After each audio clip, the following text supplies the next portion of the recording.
Okay, let's be real for a second. The word flirting, it can make a lot of us feel a little, I don't know, cringy.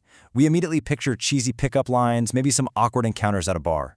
But what if we've been thinking about it all wrong? Today we're going to completely redefine flirting, turning it from something scary into a genuine superpower for human connection. And we're taking our cues from the brilliant love coach Francesca Hogi. So, let me ask you a question, straight up. If I called you a flirt right now, how would that land? Would you be flattered? A little defensive? Maybe even insulted?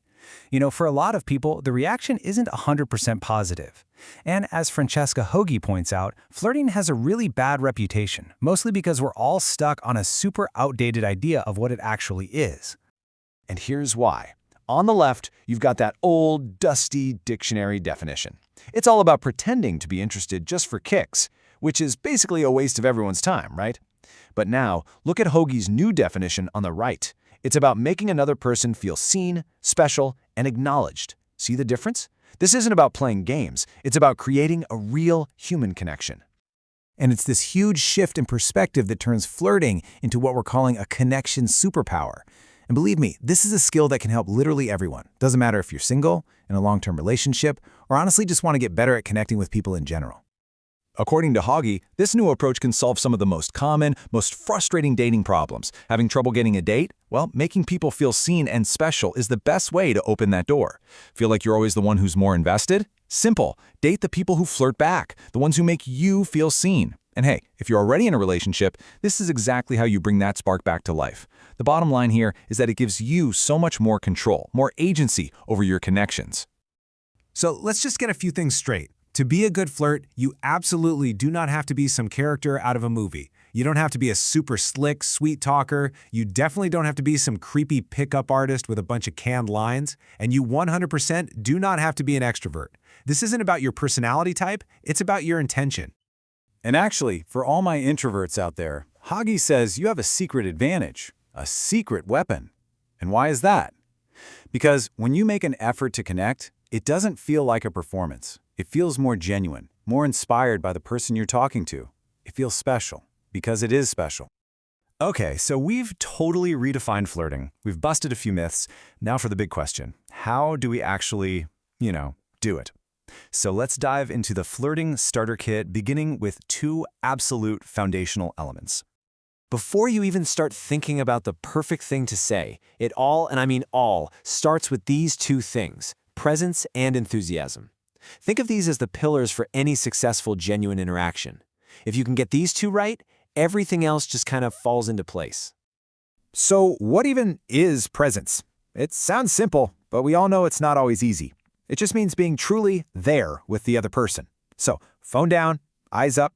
Feeling a little nervous? Just take a deep breath to ground yourself. The whole goal is to tune out all that other noise, both in your head and around you, and just focus on the human being right in front of you. And number two is enthusiasm. This is all about the vibe, the energy you bring. Your goal should be to leave people feeling just a little bit better after they've talked to you. A real, genuine smile can totally make someone's day. That unspoken appreciation for just a simple, shared moment, so powerful. When you lean into that positive energy, you'll start to notice that you become way more magnetic. All right, so we've got our foundation of presence and enthusiasm. Now let's build on that. We're going to go through 3 simple, super actionable flirting styles that you can literally start using today. The first style, which happens to be Hogi's personal favorite, is all about attentiveness and curiosity. Honestly, this is one of the most powerful and respectful ways to make someone feel truly seen. So how do you do it? Well, you start by asking better questions. Go beyond, so what do you do? Ask things that get them excited to talk. And then, this is the most important part. You have to actually listen to the answer. Make eye contact. Pay attention to the stories they're telling you. Notice the tiny little details, like if the waiter forgot to bring them that lemon wedge for their water. It shows you're genuinely tuned in, not just waiting for your turn to talk. Okay, moving on to style number 2, compliments. A good compliment can be one of the absolute fastest ways to create that little spark, that meet-cute moment. But, and this is a big but, not all compliments are created equal. Not even close. You have to flirt responsibly. Just saying you're hot is, well, it's lazy. Making comments about a stranger's body, that's just objectifying. And those backhanded compliments like, wow, how are you still single? That's really just an insult in disguise.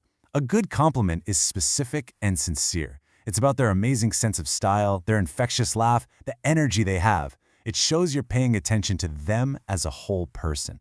So here it is, the ultimate test. Before you say anything, just ask yourself this one simple question. Will this make them feel seen, special, and acknowledged, or will it make them feel judged and defensive? If you're not sure, it's probably better to just rethink it. Let that question be your guide. And that brings us to our final style, playfulness. Now this one can take a little more courage, a bit more reading the room, but this is where a lot of the fun is. It's all about bringing that lighthearted, witty, fun energy to an interaction. What does playfulness look like? It could be that classic move of sending a drink over with a little wink.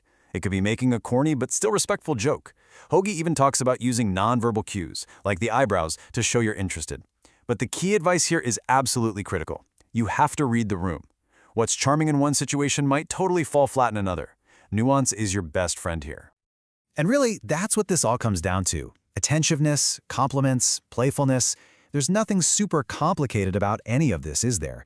These are simple, accessible actions, but they have this incredible potential to not only spark a connection, but to sustain it over time. And that is a true superpower that every single one of us can tap into. So the only real question left is, how are you going to use it?